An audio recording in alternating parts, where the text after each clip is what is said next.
জনাব সুলতান মাহমুদ, উপসম্পাদক আমাদের, আপনার কাছে আসতে চাই যে গণতান্ত্রিক চর্চা আসলে কতটা দেখবো আমরা। মানুষ কিন্তু রাজনীতিতে অপসংস্কৃতি দেখতে দেখতে অনেকটা বিরক্ত।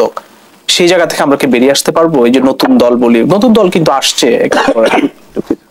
আমি বলি যে যে দলটি যেভাবে প্রকাশ পেল বা নিজেদের প্রকাশ করলো, দল আসতে বাধা নেই।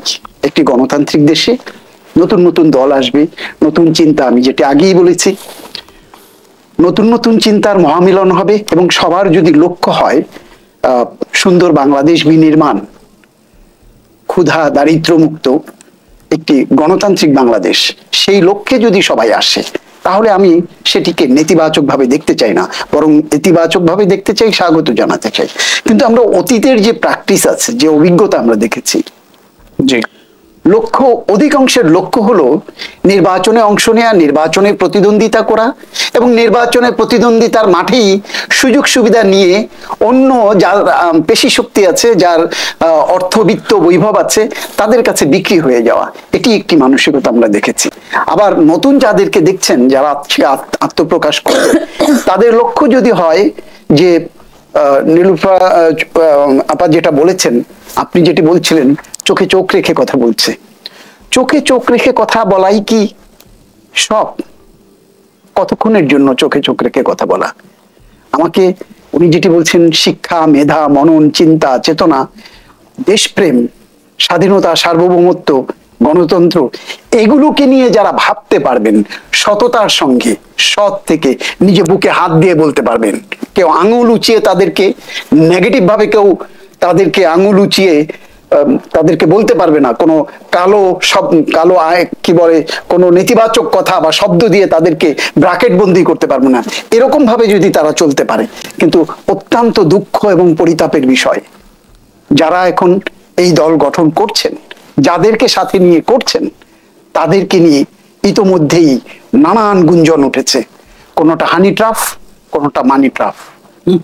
এটি কিন্তু প্রকাশ্যে আসবা সময়ের ব্যাপার মাত্র, প্রকাশ্যে আসা। আমি চাই না এরকম কোনো কিছু ঘটুক, তবে অশনি সংকেত কিন্তু আমরা শুনতে পাচ্ছি। এবং এই রাজনৈতিক দল যারা আসছে, তাদের পেছনে আরেকটি রাজনৈতিক দল তাদেরকে সব রকম রসদ দিয়ে, গোলাবারুদ দিয়ে, সৈন্য সামন্ত দিয়ে তাদেরকে সামনে ঠেলে দিচ্ছে কিনা, দেশের স্বাধীনতা, সার্বভৌমত্বকে প্রশ্নবিদ্ধ করবার কারো কোনো নেপথ্যে কোনো ভূমিকা আছে কিনা, সেটি কিন্তু আমাদেরকে ভাবিয়ে তুলছে। সেই জায়গাটিতে আমরা যারা গণতন্ত্রকে নিয়ে ভাবতে চাই, দেশের স্বাধীনতা, সার্বভৌমত্বকে নিয়ে সব চিন্তিত থাকে যে সমস্ত মানুষ, যেসব বিজ্ঞজন, যেসব বুদ্ধিজীবী, দেশপ্রেমিক রাজনৈতিক নেতা, তারা কিন্তু, তাদের মধ্যে কিন্তু উদ্বেগের একটি বিষয় সামনে এসে দাঁড়িয়েছে। আমরা সেই জায়গা থেকে এই রাজনৈতিক দল, আমি মনে করি তারা প্রতিটি পদে পদে তারা নিজেরা সতর্ক থাকবে। তাদের বিরুদ্ধে, তাদের মধ্যে থেকে সবার বিরুদ্ধে না, তাদের মধ্যে কারো কারো বিরুদ্ধে যে ধরনের আপত্তি বা নেতিবাচক কথাবার্তা উঠে এসছে, আমি মনে প্রাণে মানতে চাই সেগুলো একদিন যদি সত্যি না হয়ে থাকে, গুজবে পরিণত হোক, মিথ্যায় পরিণত হোক, তারা যেন সত্য নিয়ে এগিয়ে যেতে পারে।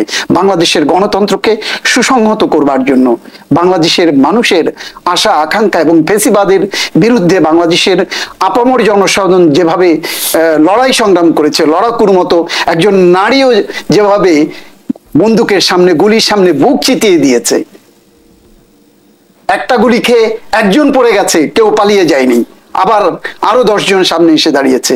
যে লক্ষ্য এবং উদ্দেশ্য ছিল, সেই উদ্দেশ্য বাস্তবায়নে এই যারা নতুন দল করছে, তারা যদি ঠিক পথে হাঁটে, তাহলে তাদের পাশে ওই জুলাই বিপ্লবের লোকজন, যারা সাধারণ মানুষ ছিল, তাদেরকে পাবে। এবং এই বিএনপি বা জামায়াতে ইসলামী, যা বড় দল যেগুলো আছে, তারাও কিন্তু, তাদেরকেও কিন্তু ভাবিয়ে তুলবে। তারা কিন্তু যা কিছু করতে চাইবে, জামায়াত ইসলামী বা বিএনপির বিরুদ্ধে ইতিমধ্যেই যে সমস্ত বিষয় সামনে এসছে, প্রান্তিক পর্যায়ে যে সমস্ত বিষয়, ভাগ বাটোয়ারের একটি বিষয় চলে এসছে, কে কোনটা কোন জায়গায় দখল করবে, কে কোনটা নেবে, কে কোনটা ইজারা নেবে, কে কোন হাট নেবে, কে কোন বাজার নেবে, এই যে দখল বা গ্রাস করবার যে মানসিকতা তৈরি হয়েছে, সেই জায়গাতে কিন্তু তারা বড় ভূমিকা রাখতে পারবে। এই যে নতুন যারা আত্মপ্রকাশ করেছে, তারা যদি সৎ সুন্দর চিন্তার এবং নিজেদের তীক্ষ্ণ বুদ্ধি দিয়ে সামনে এগোতে পারে, তাহলে কিন্তু বড় দুশ্চিন্তার কারণ হয়ে দাঁড়াবে। জামাত এবং বিএনপির জন্য বড় দুশ্চিন্তার বিষয় হবে। যেটি উনি বলেছেন ছায়া সরকার, শ্যাডো গভর্নমেন্টের যে বিষয়টি উনি বলেছেন, সেই শ্যাডো গভর্নমেন্টে গভর্নমেন্ট ফর্ম বা গভর্নমেন্ট তৈরি করবার আগেই কিন্তু অন্যান্য যে বিরাজমান যে বর্তমান যে রাজনৈতিক দলগুলো আছে তাদেরকে ভাবিয়ে তুলবে, আমি সেটি মনে করতে চাই। গণতন্ত্রকে ক্ষুরোধার করার জন্য, গণতন্ত্র সামনের দিকে এগিয়ে যাওয়ার জন্য একটা দল, যতগুলো দলই হোক অত ভালো, তবে দলগুলো যেন প্রতিযোগিতামূলক হয়। আচ্ছা না, যে একদম আপ অ্যান্ড ডাউন হলে কিন্তু ওটা হয় না, তখন কিন্তু ওই পতিত সরকারের মতো স্বৈরশাসকই জন্ম নেয়। আমরা চাই না যে বাংলাদেশে কোনো স্বৈরশাসক জন্ম নিক, কাছাকাছি থাকুক। তারা তো চোখে চোখ রেখে কথা বলছে আত্মপ্রকাশের আগ থেকেই। আমি ওদের কথা বলছি না, আমি যে দলই আসুক না কেন, যে দলই থাকুক না কেন দেশে, তারা যেন যারা সরকারে যাবে তাদের যেন কাছাকাছি থাকে, মানে কাছাকাছি দিয়ে মানে পরাজিত হয় বা বিজিত হয়, এরকম হয়। কিন্তু কেউ পেলো 260টা সিট, কেউ পেলো 10টা সিট, এটা হলে হয় না। তখন ওই সরকার স্বৈরশাসক হতে বাধ্য হয়, বা জনগণই তাকে বানিয়ে ফেলে একরকম কিছু মানুষ। তো সেইখানে এই ছেলেদের রাজনীতির মঞ্চ আমি চাই পরিপক্কতা পাক, তারা সুন্দর একটা দেশের স্বপ্ন দেখায়, শুধু স্বপ্ন না, বাস্তবায়নে তারা ভূমিকা রাখুক। এটাই হচ্ছে বাংলাদেশ জাতীয়তাবাদী দলের পক্ষ থেকে আমাদের বলা। কিন্তু যে কথাটা আপনি ওনাকে বলছিলেন যে কিংস পার্টি আদলে, কিংস পার্টির যদি সুবিধা নেয় তাহলে তো ওইখানে কিন্তু তখন কিন্তু আমাদের যে তাদের জন্য যে আমাদের আশীর্বাদের হাতটা, ওটা কিন্তু তখন সংকুচিত হয়ে আসবে। এই কারণে যে আজকে যদি দেখেন যে একজন উপদেষ্টা পদত্যাগ করে দলের দায়িত্ব নিয়েছে, ফাইন, আমরা তাকে ওয়েলকাম জানাই। পাশাপাশি আরো 2-3 জন উপদেষ্টা আছে। এই উপদেষ্টারা মানে 2-3 জন আছে বলতে কারা, মানে কাদের কথা বলছেন? ওই ছাত্রদের মধ্যে থেকে যারা আপনার উপদেষ্টা হয়েছিল, আপনার যেমন সরকারে যারা আছে, মাহফুজ আলম, আসিফ মাহমুদ, তো এই যে এরা যারা আছেন, এরা যদি তফসিল ঘোষণার আগে পদত্যাগ করে দলে জয়েন করে, এটা কিন্তু কিংস পার্টি। এবং তারা কেন করলো না? যদি না সে কোনো দল করবে না, এটা যদি তার কথা হয়, তাহলে আমরা আরো খুশি আমাদের জানাবো। একজন কিন্তু জানিয়েছেন যে তিনি দলের সঙ্গে থাকবেন না, আসিফ মাহমুদ। হ্যাঁ, যদি এটাই হয়, কিন্তু তার কার্যক্রমে কিন্তু তা প্রমাণ হয় না। সে দায়িত্ব নিয়েছেন কি স্থানীয় সরকার, তার বাবা যে কাজগুলো করেছেন বিভিন্ন জায়গায়, যে বাবাকে দিয়ে বা আরো আত্মীয় স্বজনদের দিয়ে সে অনুদান পাঠিয়েছেন, বা তার এলাকার রাজনীতি করার জন্য আমরা কিন্তু এইভাবেই কাজ করি, সবাই তাই করে। তো সেইখানে মনে হয় না যে সে রাজনীতি করবেন না। 11th আওয়ারে হয়তো বলতে পারেন আমি ভেবেছিলাম করব না, কিন্তু আসলে হয়ে গেল। তো তখন তার মানে কিন্তু এই না, তখন কিন্তু বিএনপির মহাসচিব যে কথাটা চিফ অ্যাডভাইজারকে উল্লেখ করে বলেছিলেন যে আপনি যদি এই ধরনের কথা বলেন, এই ধরনের যদি কাজ আমরা দেখি, তাহলে কিন্তু আমরা অনিরপেক্ষ ভাববো, এবং অনিরপেক্ষ কোনো কারো আন্ডারে আমরা ইলেকশন করব কিনা দ্বিতীয়বার আমরা ভাববো। বিএনপি কতটা প্রতিদ্বন্দ্বী মনে করে বা তারা কতটা শক্তিশালী অবস্থান নেবে, আমি বিএনপি কি একটু চ্যালেঞ্জের মুখে পড়লো কিনা, যে নতুন একটি দল আসলো এবং কতটা প্রতিদ্বন্দ্বিতার মুখে পড়বে? বিএনপি তো ডিক্টেটর না, বিএনপি হচ্ছে গিয়ে ডেমোক্রেটিক একটা দল। সেইখানে ডেমোক্রেটিকের একজন যেমন সরকারি দল থাকে, একটা বিরোধী দল খুব বেশি প্রয়োজন, এবং বিরোধী দল যত শক্তিশালী থাকে তত ওই দেশের জন্য মঙ্গল। ছায়া সরকার যাকে বলে।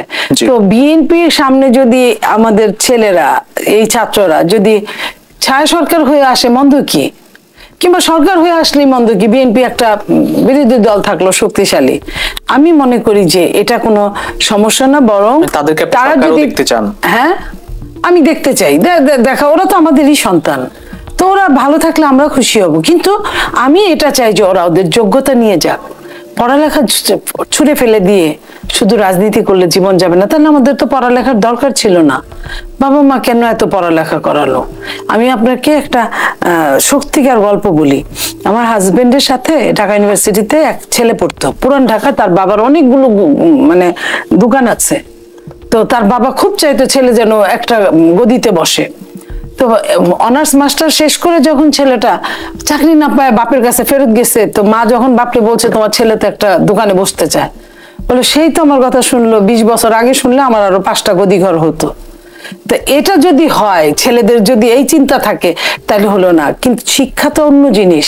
শিক্ষিত হয়ে ছেলেটা হয়তো তার বাপের মতো চোখ বন্ধ করে ইনকাম করবে না, কিন্তু সে তো চারদিকে সচেতনতা নিয়ে দেশটাকে চিন্তা করে তারপরে তো ইনকাম করবে। আমরা চাই আমাদের সন্তানরা এরকম থাকুক, তারা লেখাপড়াকে অগ্রাধিকার দিক, তারপরে তারা আসুক। আমার প্রবলেমটা এই জায়গাটাই ছিল, অন্য কোথাও না।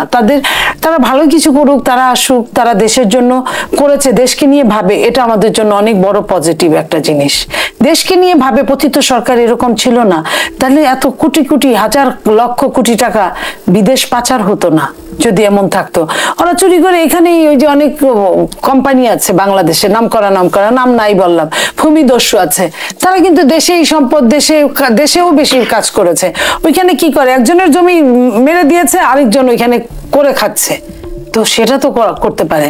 তারা তো বর্জ্য হয়ে গেছে, তারা তো পেটি বর্জ্য হয়ে গেছে, বর্জ্য হতে পারে নাই, তারা সব টাকা বিদেশ পাঠিয়ে দিয়েছে। আমরা এরকম দেশ চাই না।